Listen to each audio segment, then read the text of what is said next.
हाथ छुयो नहीं, नैनन के जल से पग धोए, नैनन के जल से पग धोए। अरे सुदामा, कितने वर्षों बाद तू आया, क्या तुझे कभी समय नहीं मिला? सुदामा जी महाराज की स्थिति को देखकर आज परमपिता परमात्मा जगदीश्वर जो द्वारिका नगरी के राजा है, उनकी भी आंखों से आंसू गिरने लगे। सारी रानियां पटरानियां देखकर विस्मित आश्चर्यचकित हुई। आज तक हमने कभी द्वारिकाधीश की आंखों में आंसू नहीं देखे, आज पहली बार भगवान भी रो रहे हैं अपने मित्र के लिए, अपने सखा के लिए।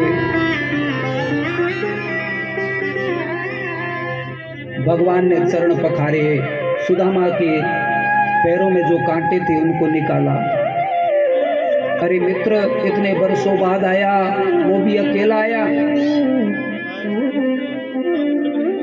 परिवार है, भाभी माँ है, बच्चे हैं, उनको नहीं लाया।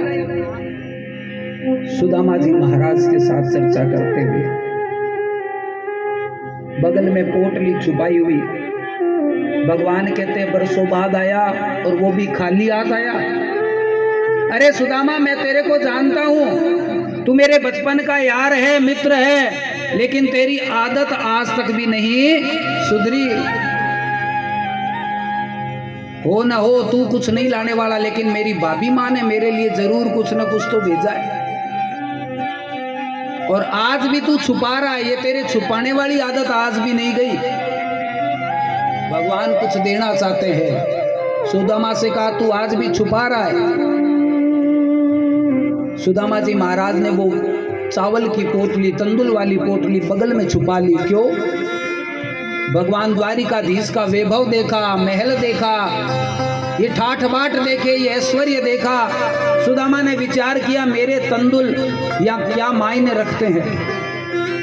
सुदामा जी संकोच में आ गए और उस पोटली को छुपा लिया। लेकिन भगवान आज लुटाना चाह रहे हैं, भगवान आज कुछ देना चाह रहे हैं, इसलिए भगवान ने भी देर नहीं लगाई। जिस पोटली को बगल में छुपाया था, भगवान ने हाथ ऊपर उठाया और पोटली भगवान के हाथों में आ गई। भगवान अपने हाथों में पोटली लेते हैं। रानियां पटरानियां सभी देखने लगी, इस फटी पुरानी पोटली में ऐसा क्या लेकर आ गए। भगवान पोटली को खोल रहे हैं, पास में रुक्मणी बैठी देख रही है, और भगवान ने जैसे ही पोटली को खोला देखा तंदुल है। आ हा हा हा हा। अरे सुदामा, इस पोटली में तो तंदुल है। अरे मेरी भाभी माँ ने तंदुल भेजे हैं, लेकिन मेरी भाभी माँ को कैसे पता चला कि मुझे तंदुल बड़े प्रिय है? हो ना हो तुमने ही बताया है। भगवान उस तंदुल में से एक मुट्ठी तंदुल भरते हैं और अपने मुंह में डालते हैं। दूसरी बार फिर हाथ डाला, मुंह में फिर ले लिया। तीसरी बार जैसे ही भगवान ने हाथ डाला और मुख में लेने लगे, रुक्मिणी जी ने हाथ पकड़ लिया। हे नाथ, ये क्या कर रहे हैं आप?